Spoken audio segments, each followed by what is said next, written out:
We all think of jail as one of the worst places to end up. Our parents telling us to make sure to stay far away from being locked up. But how do people end up behind bars? And what happens to them after they leave?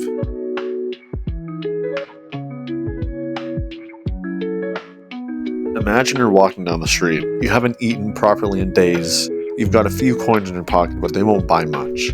Your stomach feels like it's folding in on itself, and you pass by a 7-Eleven.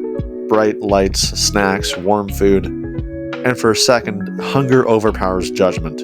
You make a choice you can't take back. A mistake born from desperation. But what happens next isn't just punishment, it's a lifetime of doors slamming shut.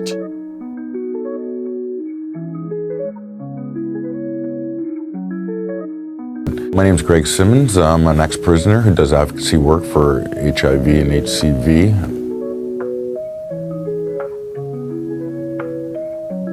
I started doing drugs at a very young age and also got involved in crime at a very young age. I started doing drugs at 8 with pot and then continued to coke and heroin. Got introduced to the prison system in my early teens. I ended up going to the penitentiary for fraud, forgery, extortion, trafficking of drugs, guns, break and enter. And I ended up with 13 years, 6-month sentence, and I got 3 years added on for an aggravated assault in there. It strips away your identity. A report released in 2022 looking at 10 years of data found that from 2007 to 2008, 6% of people in jail were homeless. By 2020 to 2021, that number had jumped to 16%. Not having a proper place to live or cook food will always make it harder to survive.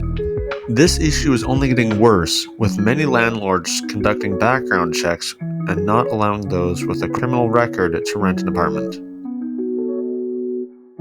Almost every ex-convict faces stereotypes about being untrustworthy. Not being trusted seriously limits the amount of positions someone can apply for.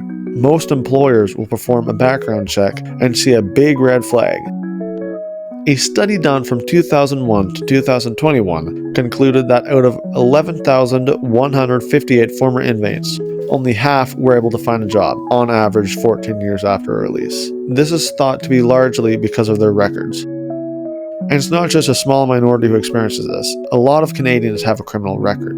Around 3.8 million people across Canada have a criminal record, with 90% of those records still open. Having an open criminal record means it will show up during a background check, leading to an employer or landlord to reject you.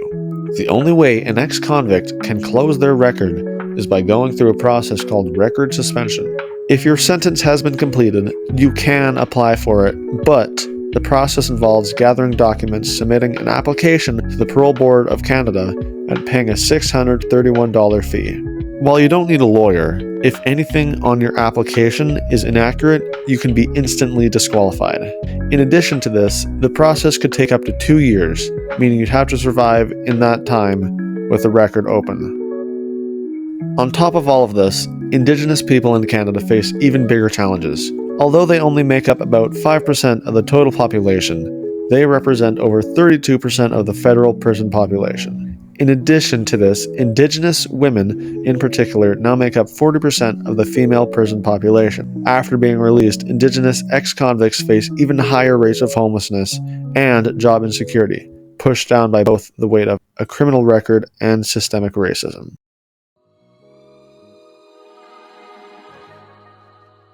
With 1/10 of Canadians having a criminal record, and almost none reoffending, the invisible punishments they face are unjust. There are foundations trying to help, like CORCAN, but systemic change is still needed.